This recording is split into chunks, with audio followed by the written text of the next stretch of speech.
नमस्ते विद्यार्थियों, बगरू महिला पीजी महाविद्यालय की ऑनलाइन क्लासेस में आप सभी का हार्दिक स्वागत, हार्दिक अभिनंदन। आज हम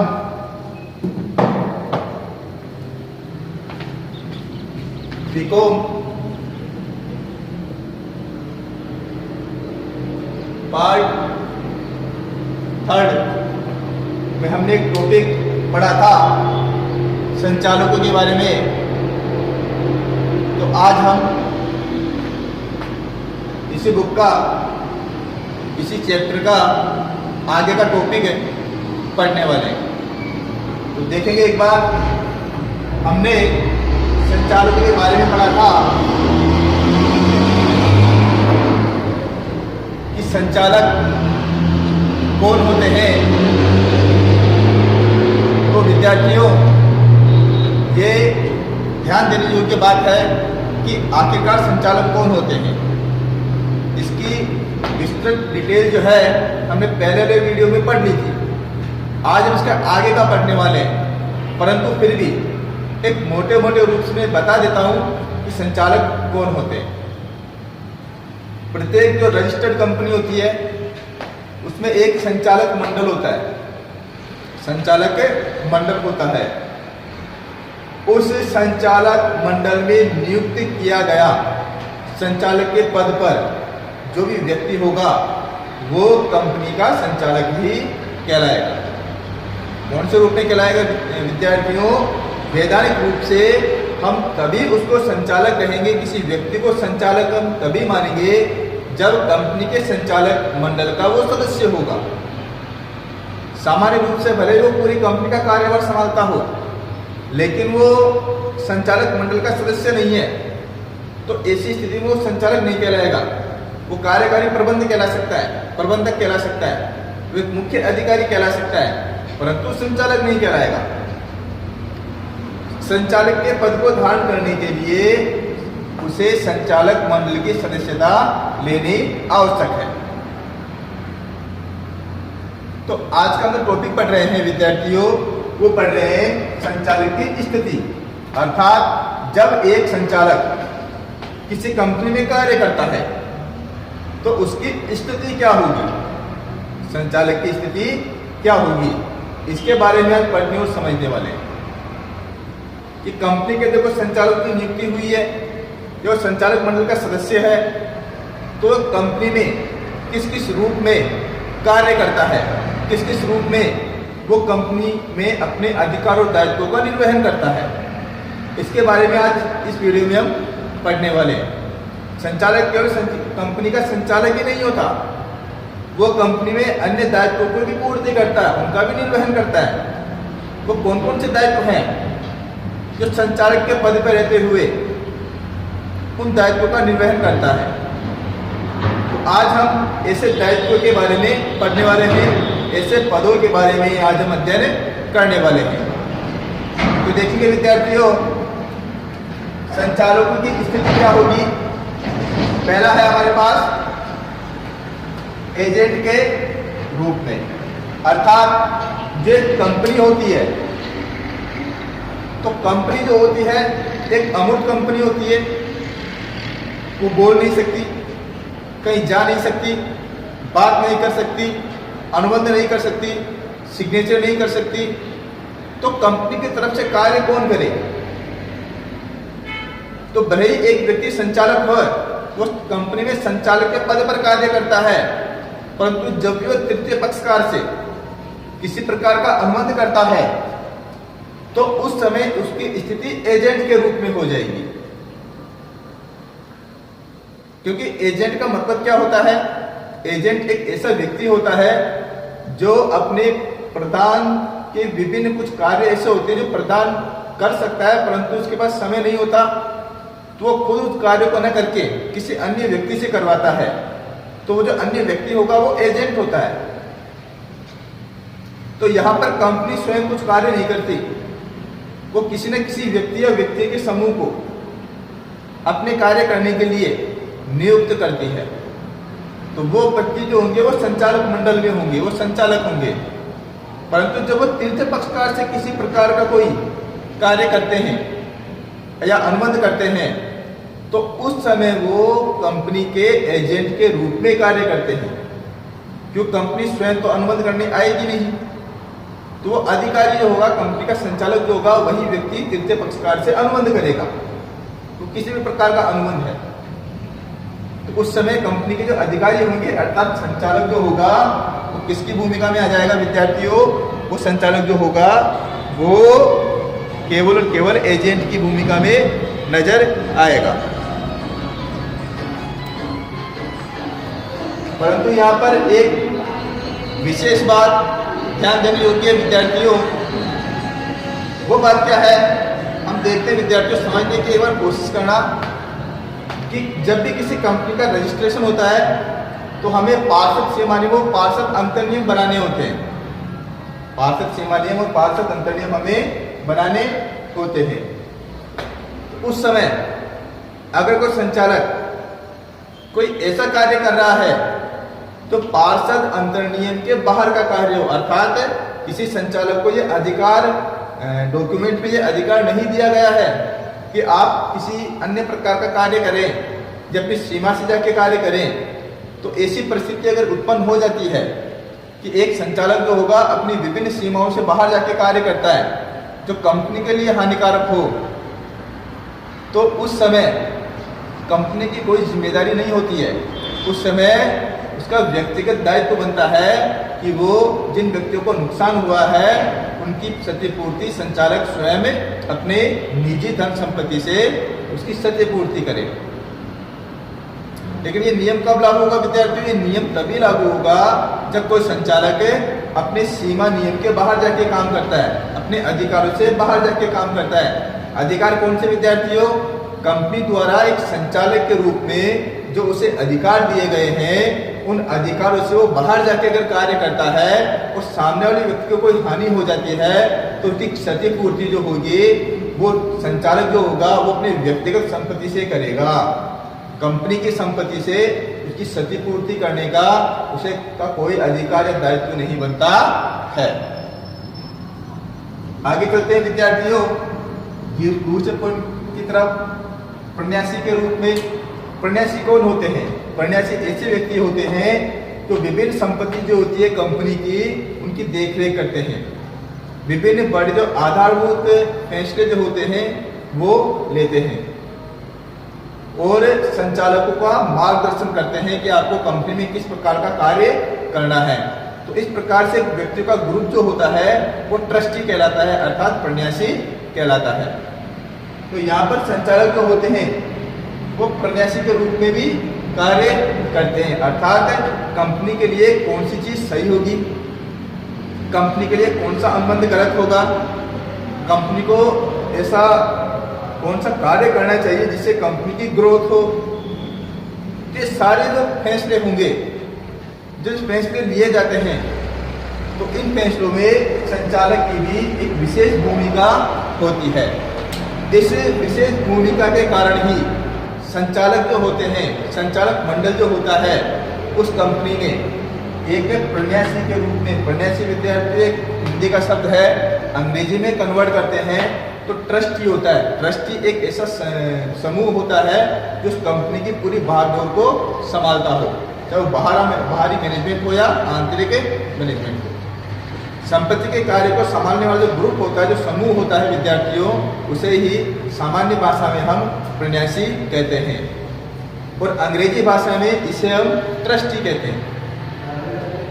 तो आप वहाँ पर ट्रस्टी लिखा हुआ आ जाता है एग्जाम में, तो आपको वहाँ पर कंफ्यूज होने की कोई आवश्यकता नहीं है। आपको वहाँ पर ये मान के चलना है ये प्रन्यासी है, अर्थात ये ट्रस्टी ही होगा। तो एक जो संचालक जो होता है वो कंपनी के लिए ट्रस्टी अर्थात प्रन्यासी का भी कार्य करता है। चलो विद्यार्थियों आगे देखते हैं। तीसरा बिंदु इसका प्रबंध भागीदारी के रूप में, अर्थात एक जो संचालक जो होता है वो प्रबंध में भी, अर्थात कंपनी के प्रबंध में भी अपनी महत्वपूर्ण भूमिका निभाता है। अर्थात पूरी कंपनी का प्रबंध जो होगा उसके जो भी कार्य होंगे कंपनी के प्रबंध के, उसमें भी वो अपना योगदान देता है। देखिए विद्यार्थियों, हमने ये पहले पढ़ा है कि संचालक जो होता है वो कंपनी के जो विभिन्न सदस्य होते हैं, शेयर होल्डर्स होते हैं, उन्हीं में से चुनकर किन्हीं व्यक्तियों को संचालक बनाया जाता है। अगर उन्हें संचालक बनाया जाता है, उन्हीं व्यक्तियों को संचालक बनाया जाता है, तो वही व्यक्ति जो संचालक चुनकर किसी कंपनी में आते हैं, जिन्होंने संचालक के रूप में पदभार ग्रहण किया है, वही व्यक्ति उस कंपनी का मैनेजमेंट देखते हैं, कंपनी के विभिन्न कार्यों के लिए अपना हाथ बटाते हैं, कंपनी के विकास के लिए योजनाएं बनाते हैं, कंपनी को किस प्रकार से कार्य करना है इसके बारे में बताते हैं। इसलिए जब वो व्यक्ति कंपनी में अर्थात संचालक मंडल कंपनी में प्रबंध का कार्य करते हैं, कंपनी का विकास कैसे करना है इसकी योजनाएं बनाते हैं, कंपनी प्रतिस्पर्धी बाजार में अपना स्थान कैसे बनाए रखे इसके बारे में विचार विमर्श करते हैं, तब वो व्यक्ति जो संचालक होगा वो एक प्रबंधक के रूप में कंपनी के लिए कार्य करता है। तो विद्यार्थी कहना कतई गलत नहीं होगा कि एक संचालक जो होता है वो कंपनी के प्रबंध में अपनी हिस्सेदारी दर्ज करवाता है। इसलिए जो संचालक होगा उसे प्रबंध भागीदारी के रूप में भी जाना जाता है। देखेंगे विद्यार्थियों आगे, चौथा है हमारा कंपनी अधिकारी के रूप में। कंपनी अधिकारी के रूप में का मतलब क्या? अगर कोई व्यक्ति किसी कंपनी का निर्माण करता है और वही व्यक्ति अगर कंपनी का संचालक बन जाता है तो वो कंपनी का सबसे बड़ा अधिकारी होगा या नहीं होगा? होगा विद्यार्थियों, क्योंकि सारी कंपनी जो है उसकी रूपरेखा के अकॉर्डिंग चलेगी, उसकी योजनाओं के अनुसार चलेगी। उसे डिसाइड करना होगा, उसको ये तय करना होगा कि हमारी कंपनी का विकास और ग्रोथ कैसे हो। इसलिए जो संचालक मंडल जो होता है उनकी अनुमति के बिना या उनके सिग्नेचर के बिना किसी भी प्रकार का अनुबंध जो होता है, ठहराव जो होता है, वो अनुबंध नहीं बन पाता। जब तक कंपनी के जो विभिन्न संचालक मंडल जो होगा, संचालक जो होगा, किसी डॉक्यूमेंट पर अपने सिग्नेचर नहीं कर देता, तब तक वो डॉक्यूमेंट मान्य नहीं होते हैं। इसलिए जो कंपनी के जो संचालक होंगे एक वैध अधिकारी के रूप में कंपनी में कार्य करते हैं, अर्थात कंपनी का जो जितने भी कार्यकलाप होते हैं जो किसी कंपनी को चलाने के लिए आवश्यक होते हैं, उनका मैनेजमेंट करने वाले व्यक्ति जो होते हैं, जो अधिकारी होते हैं, वो अधिकारी जो होंगे वो संचालक ही सामान्य रूप से देखने को मिलते हैं। तो अगर संचालक जो होगा वो किसी कंपनी में किसी प्रबंध में भागीदारी लेते हैं, किसी कंपनी में विभिन्न कार्य को करने के लिए अगर वो अपने अधिकार का प्रयोग करते हैं तो वो कौन हो जाएंगे? उस समय कंपनी के अधिकारी बन जाएंगे। आगे चलते हैं विद्यार्थियों, कंपनी के कर्मचारियों के रूप में। अब ये बात थोड़ी सी कंफ्यूज करने वाली है कि संचालक कंपनी के सबसे बड़े अधिकारी होते हैं, प्रबंधक होते हैं, मैनेजमेंट अधिकारी होते हैं, यहाँ तक कि वो प्रन्यासी भी हो सकते हैं। तो ये व्यक्ति कंपनी के कर्मचारी कैसे बन सकते हैं? बताइए विद्यार्थी, व्यक्ति कंपनी के कर्मचारी कैसे बन सकते हैं? कर्मचारी तो काम करने वाले व्यक्ति होते हैं ना, जबकि संचालक तो कौन होता है? प्रन्यासी भी हो सकता है, एजेंट भी हो सकता है, प्रबंधक भी हो सकता है, कंपनी का अधिकारी भी हो सकता है। तो कर्मचारी कैसे हो सकता है?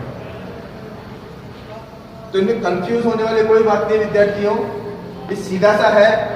अगर कोई संचालक कंपनी के अंदर किसी कर्मचारी की तरह कार्य करता है,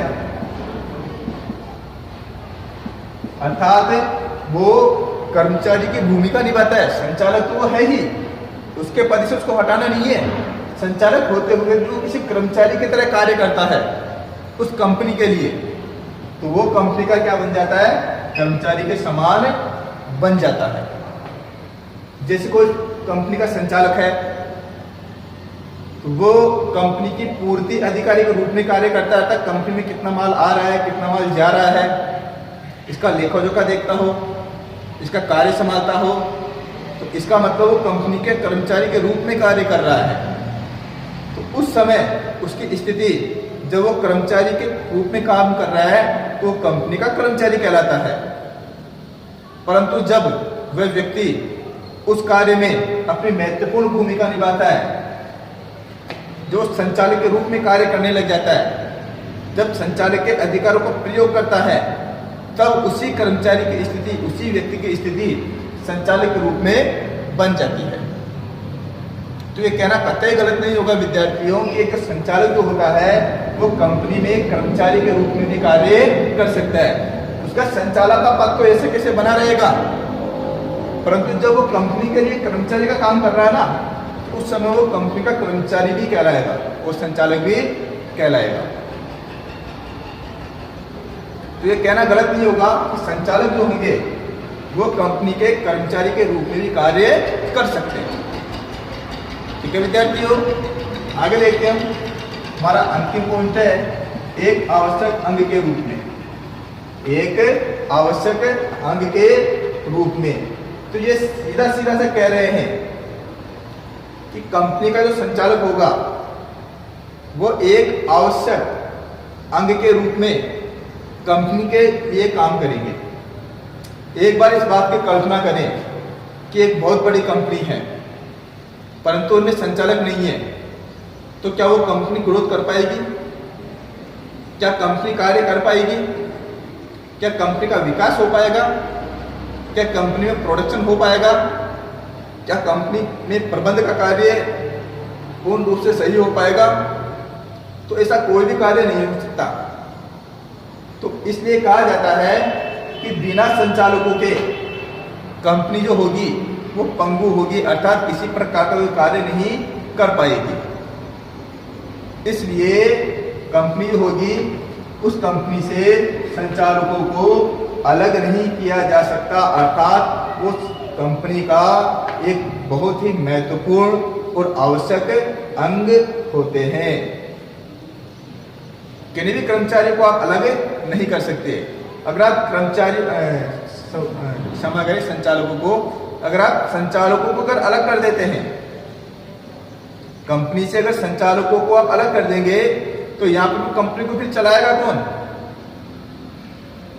कंपनी के बाद पर कौन संभालेगा? इसलिए संचालक जो होते हैं वो कंपनी के अभिन्न अंग होते हैं, उनको अलग नहीं किया जा सकता। अगर आपने कंपनी के संचालकों को अलग कर देते हो, हाँ ऐसा हो सकता है क्या पुराने संचालकों को निकालकर कोई त्रुटि करते हैं, कोई गलती करते हैं, तो आप पुराने संचालकों को निकालकर नए संचालकों की भर्ती कर ले, ऐसा पॉसिबल, ऐसा संभव है। परंतु आप संचालकों को बिल्कुल हटा दें और नए संचालकों को नियुक्ति ही ना करें तो ऐसी स्थिति में कंपनी ग्रोथ नहीं कर पाएगी, विकास नहीं कर पाएगी। ठीक है विद्यार्थियों, आज हमने जो पढ़ा है वो बीकॉम पार्ट सेकंड का पढ़ा है, संचालकों की स्थिति। तो हमने संचालकों की स्थिति के बारे में पढ़ा है। इससे पहले हमने संचालक क्या होते हैं इनके बारे में पढ़ा था। ठीक है विद्यार्थियों, धन्यवाद।